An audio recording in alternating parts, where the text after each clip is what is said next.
और बुलेटिन में सबसे पहले बात महाराष्ट्र में बने सस्पेंस की। महाराष्ट्र में नई हुकूमत तश्कील पाएगी या सदराज नाफिज होगा, यह तस्वीर आज बहुत हद तक साफ हो जाएगी। एनसीपी को हुकूमत साजी के लिए दावेदारी पेश करने के लिए आज रात 8:30 बजे तक के लिए वक्त है। इस बीच एनसीपी और उसकी हलीफ कांग्रेस के अंदर पूरी सूरत-ए-हाल पर माथापच्ची जारी है। एनसीपी के मुंबई में मीटिंग एनसीपी की जारी है, जबकि कांग्रेस की दिल्ली में मीटिंग हुई, जिसमें सीनियर लीडर मल्लिकार्जुन खड़गे और अहमद पटेल को मुंबई भेजने का फैसला लिया गया। ये दोनों कांग्रेस लीडर एनसीपी आला क़यादत से मुलाकात करेंगे और हुकूमत साजी के सिलसिले में बातचीत करेंगे। हुकूमत साजी की सूरत में कांग्रेस अंदर से हिमायत करेगी या बाहर से, वजीर आला और कलमदान समेत दिगर पहलुओं पर भी तबादले ख्याल किया जाएगा। हुकूमत साजी के लिए क्या फॉर्मूला तय होगा, इस पर सबकी निगाहें टिकी हुई हैं। कांग्रेस लीडर मल्लिकार्जुन खड़गे ने कहा कि एनसीपी कांग्रेस का इत्तेहाद इंतखाब से पहले से है, हम मुश्तरका तौर से ही हतमी फैसला लेंगे। इस जिम्न में हम एनसीपी के रब्त में हैं। एनसीपी और कांग्रेस इन दोनों का प्रीपोल अलायंस है। हम मिल के लड़े हैं, एक उसूलों पे लड़े हैं, इसीलिए हम दोनों मिल के बैठ के बात करके उसके बाद अंतिम फैसला लेने का सोचे हैं। तो महाराष्ट्र में एक जानिब हुकूमत साजी पर सरगर्मियां तेज से तेज तर होती जा रही हैं, तो दूसरी जानिब लीडरों की बयानबाजी भी जारी है। इस दौरान छगन भुजबल ने दावा किया है कि महाराष्ट्र में हुकूमत एनसीपी, कांग्रेस और शिवसेना की बनेगी। उधर शिवसेना लीडर मनोहर जोशी का भी कहना है कि रियासत में शिवसेना की हुकूमत बनेगी। माझं काही चुकलं नाही, लवकरच सरकार स्थापन होईल। काय शिवसेना, कांग्रेस, राष्ट्रवादी सगळे ज्यात एकमेकाशी बोलत आहेत। सरकार गवर्नमेंट जो है जल्दी आ जाएगी और चर्चा शुरू है। कोई ऐसी डरने की बात नहीं है कि सरकार नहीं स्थापन होगी, सरकार स्थापन होगी। और इस बड़ी खबर मगरबी बंगाल से आपको दे रहे हैं। कोलकाता से बड़ी खबर है। रोज वैली केस में कांग्रेस लीडर अबू हाशिम खान को तलब किया गया है। सीबीआई ने अबू हाशिम को तलब किया है। जांच एजेंसी ने भेजा अबू हाशिम को नोटिस। इससे कबल ईडी अबू हाशिम से पूछताछ कर चुकी है। मालदा से कांग्रेस के रुकने पार्लियामेंट हैं अबू हाशिम। तो इस वक्त की बड़ी खबर आपको मगरबी बंगाल से दे रहे हैं। मगरबी बंगाल के मालदा से कांग्रेस के रुकने पार्लियामेंट अबू हाशिम को रोज वैली केस में कांग्रेस लीडर अबू हाशिम हैं, जिन्हें तलब किया गया है। सीबीआई ने तलब किया है। इससे पहले ईडी पूछताछ अबू हाशिम से कर चुकी है। मजीद अपडेट के लिए रुख करेंगे, हमारे साथ हमारी नुमाइंदा शबाना एजाज कोलकाता से जुड़ चुकी हैं। शबाना, बताइएगा, सीबीआई ने अबू हाशिम को तलब किया है, इस हवाले से क्या अबू हाशिम सीबीआई दफ्तर के लिए रवाना हो चुके हैं, क्या कुछ तफसीलात? देखिए, बिल्कुल सना, जिस तरह से बंगाल में शारदा और रोज वैली जो चिटफंड का मामला सामने आया था, ये मामला इसलिए भी बड़ा है कि पहली बार कांग्रेस के किसी एमपी को जो है वो इस ताल्लुक से सीबीआई ने नोटिस भेजा है। तो अब जो है, जो तृणमूल कांग्रेस के खिलाफ जो मोर्चा खोले हुए थी कांग्रेस, लेफ्ट और बीजेपी की तरफ से, अब जो है एक और सियासी जमात के लीडर को अगर इस तरह से सीबीआई नोटिस भेजती है और उनको पूछताछ के लिए बुलाया जाता है, तो ये एक दूसरी सियासी जमात भी इस शारदा चिटफंड मामले में जो है शामिल होगी। इसलिए बंगाल की सतह पर जो है ये मामला और भी ज्यादा सियासी तौर पर जो है वो काफी अहम हो गया है कि जिस तरह से तृणमूल कांग्रेस घिरी हुई थी शारदा मामले में, रोज वैली मामले में तृणमूल कांग्रेस के एमपी, एमएलए, मिनिस्टर्स और भी कई लीडरान को जो है इस मामले में नोटिस भेजा जा चुका था। अब कांग्रेस के भी एक एमपी, और वो भी हेवी वेट एमपी है मालदा के, अबू हाशिम खान चौधरी, उनको जो है वो नोटिस भेजा गया है। उनको कल ही बुलाया गया था, लेकिन उन्होंने वक्त मांगा था, आज दोबारा से नोटिस भेजा गया है। अभी तक वो सीबीआई दफ्तर नहीं पहुंचे हैं, लेकिन कुछ ही देर में खबर है कि वो सीबीआई दफ्तर पहुंचेंगे और जो है वो अपनी जो भी उनकी जो पूछताछ का वो सामना करेंगे। तो रोज वैली मामले में सीबीआई की तरफ से अबू हाशिम खान के साथ पूछताछ का मामला सियासी तौर पर बंगाल में जो है वो काफी अहम हो गया है। अब देखना यह है कि दीगर सियासी जमातें जो है वो इस मामले को लेकर क्या कुछ राय देती है, क्या कुछ उनकी तरफ से जो बयानबाजी का सिलसिला जो शुरू होता है वो क्या कुछ सामने आता है, और पूछताछ के बाद सीबीआई की तरफ से क्या कुछ कहा जाएगा मीडिया से, वो भी अहम होगा कि अबू हाशिम खान चौधरी ने किस तरह से सीबीआई के साथ कोऑपरेट किया है, वो देखना भी अहम होगा। जी बहुत शुक्रिया शबाना एजाज हमारे साथ जुड़ने के लिए, इस हवाले से तफसीलात फराहम करने के लिए। मगरबी बंगाल से बड़ी खबर आपको दे रहे हैं। कोलकाता से बड़ी खबर है। मालदा से कांग्रेस के रुकने पार्लियामेंट अबू हाशिम हैं, जिन्हें रोज वैली केस में सीबीआई की तरफ से तलब किया गया है। हालांकि कल हमारी नुमाइंदा शबाना जाज इस हवाले से बताए थे कि कल अबू हाशिम माफ कीजिएगा, उन्हें तलब किया था, जिसके बाद उन्होंने वक्त मांगा था और आज एक बार फिर से सीबीआई ने अबू हाशिम को तलब किया है। जांच एजेंसी ने अबू हाशिम को नोटिस भेजा है। इससे कबल ईडी भी पूछताछ कर चुकी है।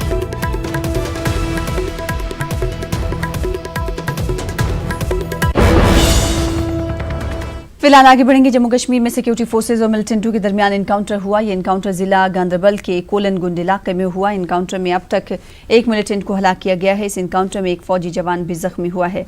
जख्मी जवान की शनाख्त यूपी के हवलदार राहुल के तौर पर हुई है। इसकी हालत अब मुस्तहकम बताई जा रही है। बताया जा रहा है कि इलाके में मिलिटेंटों की मौजूदगी की इत्तला के बाद सिक्योरिटी फोर्सेज ने इलाके का दौरा किया। इस बीच इलाके में छुपे मिलिटेंटों ने फोर्सेज पर फायरिंग कर दी। इस खबर पर आखिरी इत्तलात मिलने तक इलाके में फायरिंग रुक गई थी, मगर इलाके में फोर्सेज का ऑपरेशन जारी था। मध्य कश्मीर में आज रेल खदमात दोबारा बहाल हुई हैं। जम्मू कश्मीर से दफा 370 की मनसूखी के तकरीबन 3 माह से ज्यादा वक्त के बाद ये खदमात दोबारा आवाम के लिए बहाल कर दी गई हैं। मुसाफिरों ने रेल खदमात की बहाली पर खुशी का इजहार किया। मुसाफिरों ने न्यूज़ 18 उर्दू से बातचीत करते हुए कहा कि अगर अब बानिहाल तक भी रेल सर्विस शुरू हो जाती है तो बहुत अच्छा रहता। कल रेल का ट्रायल रन किया गया था और कल ही रेलवे से मुंसलिक अफसरान ने कहा था कि आज रेल खदमात को खोल दिया जाएगा। अफसरों के मुताबिक रेल खदमात को 1 हफ्ते पहले ही खोलने की तजवीज़ थी, मगर खराब मौसम की वजह से ऐसा नहीं हो पाया। इसके बहुत सारे फ़ायदे हैं, क्योंकि जो आम लोग हैं वो बहुत सफ़र कर रहे हैं। इस वजह से पब्लिक ट्रांसपोर्ट भी 3 महीने से पूरा अच्छे से नहीं चल रहा है। तो इससे बहुत सारी लोगों को सहूलियात मिलेगी। अपने मुसाफिर अपने जगह अच्छे से पहुंचेंगे। खुशी की बात है, ये गवर्नमेंट ने बहुत अच्छा, लेट ही लिया लेकिन अच्छा इनिशिएटिव ने लिया, बहुत अच्छी बात है ये। अब ज़्यादा बेहतर और अच्छा तब रहता कि अगर ये पूरा अच्छे से हो जाएगा फिर से रेस्टोर, क्योंकि अभी ये खाली साउथ साइड से नहीं हुआ है। इसमें काफ़ी मुश्किलात हैं। मैं आम लोगों को ट्रेन जाने से आसाइश हो जाएगी, किराया भी कम है, इसमें आने जाने में भी काफ़ी आसाइश हो जाएगी बनस्बत सोमो से या बाकी बस से। जम्मू कश्मीर में दफा 370 को हटाए जाने के बाद एहतियाती तौर पर एडमिनिस्ट्रेशन की तरफ से ट्रेन खदमात को रोक दिया गया था और आज 3 महीने का वक्फा गुजर जाने के बाद फिर से श्रीनगर बारामूला रेल सर्विस को लोगों के लिए खोल दिया गया है और आज से ये सर्विस बाज़ाब्ता तौर पर शुरू हो गई है। 10 बजे से लेकर 3 बजे तक ये सर्विस जारी रहेगी और जो श्रीनगर बानीहाल ट्रैक है उस पर मौसम की खराबी की वजह से ट्रैक पर कई जगहों पर खराबी हुई है और उस खराबी को दूर करने के लिए रेलवे का अमला लगा हुआ है और जल्द से जल्द श्रीनगर बानीहाल ट्रेन को भी आम लोगों के लिए बहाल किया जाएगा। समीउल्लाह, नेटवर्क 18, बडगाम। बड़ी खबर का रुख कर लेते हैं। शशि थरूर के खिलाफ जमानती वारंट जारी किया गया। हत्या इज्जत केस में दिल्ली की अदालत ने वारंट जारी किया है। कांग्रेस लीडर शशि थरूर समात में हाजिर नहीं हुए थे। पीएम मोदी के खिलाफ शशि थरूर ने तबसरा किया था। शशि थरूर ने कहा था कि शिवलिंग पर बिच्छू बैठा है। बीजेपी लीडर ने शशि थरूर के खिलाफ शिकायत दर्ज कराई थी। राजीव बब्बर की अर्जी पर समात में हाजिरी का थरूर को हुक्म दिया गया था, ताहम शशि थरूर अदालत में हाजिर नहीं हुए थे, जिसके बाद शशि थरूर के खिलाफ जमानती वारंट जारी किया गया है। हत्या इज्जत केस में दिल्ली की अदालत ने वारंट जारी किया है। कांग्रेस लीडर शशि थरूर समात में हाजिर नहीं हुए, जिसके बाद शशि थरूर के खिलाफ जमानती वारंट जारी किया गया है। दिल्ली की एक अदालत ने ये वारंट जारी किया है। आपको बताते हुए चले कि पीएम मोदी के खिलाफ शशि थरूर ने तबसरा किया था, जिसके बाद शिकायत दर्ज कराई गई थी। बीजेपी लीडर ने शशि थरूर के खिलाफ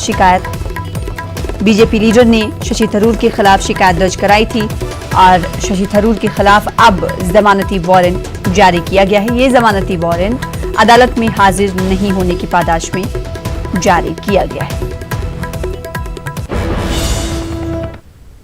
अयोध्या में राम मंदिर की तामीर के ताल्लुक से ट्रस्ट में योगी आदित्यनाथ को शामिल किए जाने का मुतालबा किया जा रहा है। अखाड़ा परिषद ने यह मुतालबा किया है। अखाड़ा परिषद के सदर महंत नरेंद्र गिरी ने कहा है कि योगी आदित्यनाथ गोरखनाथ मठ के महंत हैं और गोरखनाथ मठ का राम मंदिर तहरीक में अहम किरदार रहा है।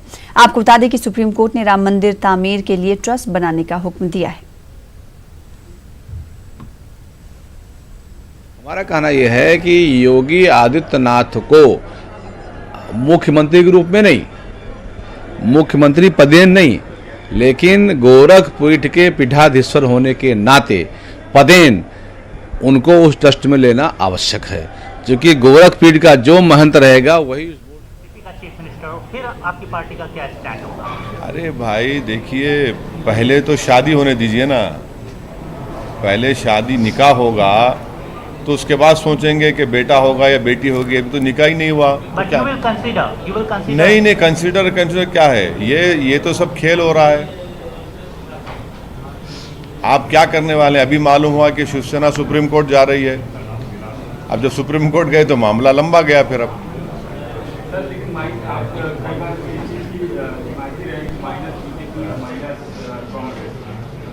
नंबर कहाँ है?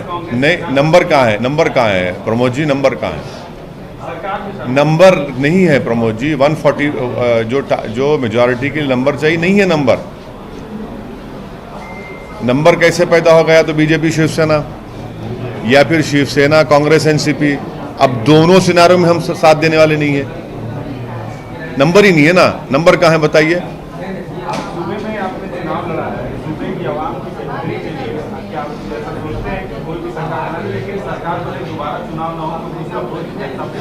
अरे भाई, जिसके पास नंबर है वो सरकार बनाए ना। कौन रोक रहा है? हम रोक रहे हैं क्या? बनाए वो। क्या लगता है महाराष्ट्र प्रेसिडेंट रूल की तरफ जा रहा है? मुझे नहीं मालूम गवर्नर साहब की क्या राय होगी।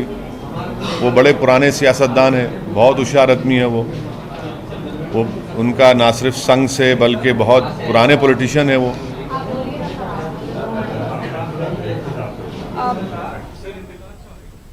तो एमआईएम सरबराह असदुद्दीन ओवैसी महाराष्ट्र के तनाजुर में बयान दे रहे थे। इस मौके पर उनसे पूछा गया कि आप किसकी हिमायत करेंगे। उन्होंने कहा कि नंबर्स के लिए पार्टियां लड़ रही हैं और शिवसेना अब सुप्रीम कोर्ट जाने का कर रही है। ऐसे में देखना ये होगा, कह रही है, ऐसे में देखना होगा कि सरकार कौन बनाता है। और साथ ही साथ उन्होंने कहा कि गवर्नर क्या कुछ फैसला लेंगे, ये देखने वाली बात होगी। फिलहाल आगे बढ़ लेते हैं। मुस्लिम पर्सनल लॉ बोर्ड की 17 नवंबर को मीटिंग है दारुल उलूम नदवतुल उलमा में। बोर्ड की इस मीटिंग में अयोध्या पर सुप्रीम कोर्ट के फैसले पर नजरसानी की अर्जी दाखिल किए जाने के बारे में गौर खौज किया जाएगा।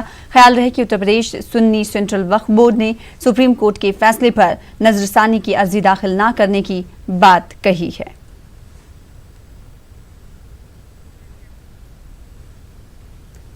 वीएचपी लीडर आलोक कुमार का कहना है कि राम मंदिर के लिए ट्रस्ट बनाना हुकूमत की जिम्मेदारी, लेकिन इसकी तामीर में सरकार के पैसे का इस्तेमाल ना हो। राम भक्तों के पैसे से मंदिर की तामीर की जाए।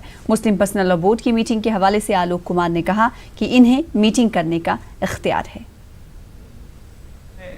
सुप्रीम कोर्ट के फैसले के बाद राम मंदिर का निर्माण तय हो गया है, लेकिन अब वहां जो राम मंदिर निर्माण की तैयारियां हैं वो शुरू होना बाकी है। हमारे साथ बातचीत करने के लिए हैं विश्व हिंदू परिषद के कार्याध्यक्ष आलोक कुमार जी।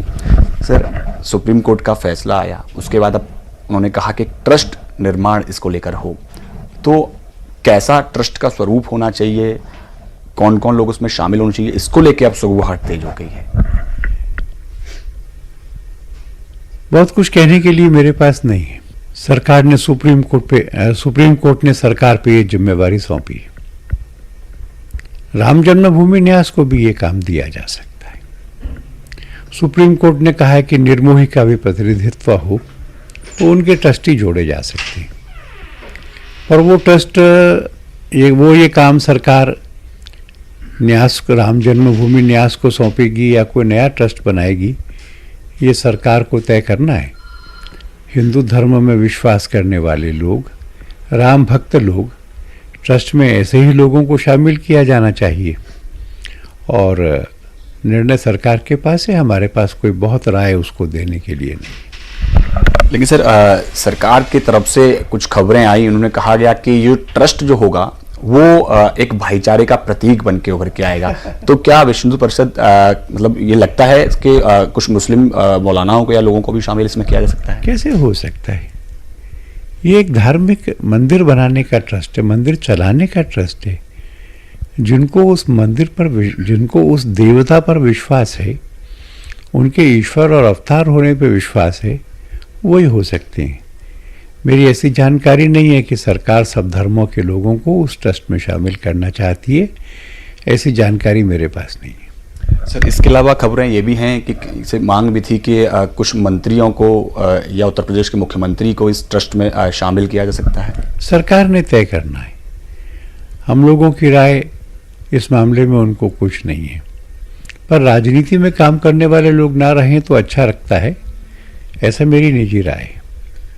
सर, इसके अलावा मंदिर निर्माण के लिए जो धन इकट्ठा होना है उसको लेकर भी बातचीत है। खबरें ये भी आई थी कि विश्व हिंदू परिषद एक पूरे व्यापक अभियान चलाएगा धन इकट्ठा करने के लिए। वो खबर किसी मिसअंडरस्टैंडिंग से आई है। मंदिर बनाने का काम विश्व हिंदू परिषद का नहीं है, ये ट्रस्ट का काम है। चाहे वो ट्रस्ट राम जन्मभूमि न्यास हो या कोई और।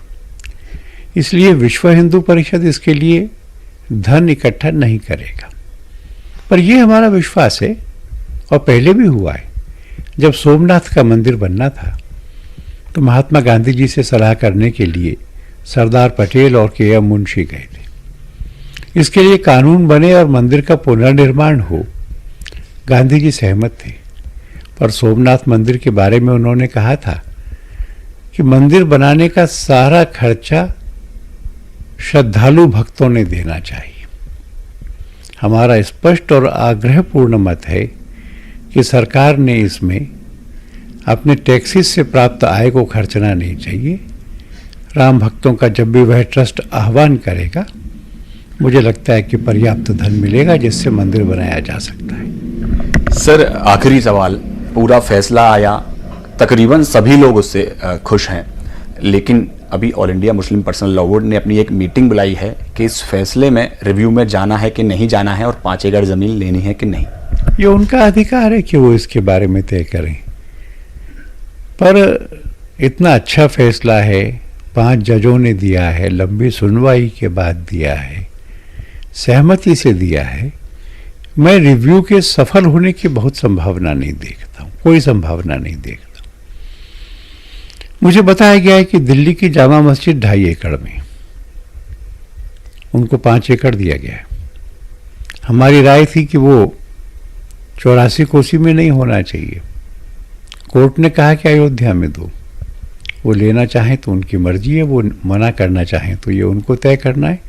हमारे पास कोई परामर्श उनको देने के लिए नहीं। धन्यवाद हमसे बात करने के लिए। कैमरा पर्सन अंकित के साथ पवन गौर, नेटवर्क 3, दिल्ली। फिलहाल इसी के साथ रुकेंगे छोटे से ब्रेक के लिए, कुछ और खबरों के साथ जल्द लौटेंगे।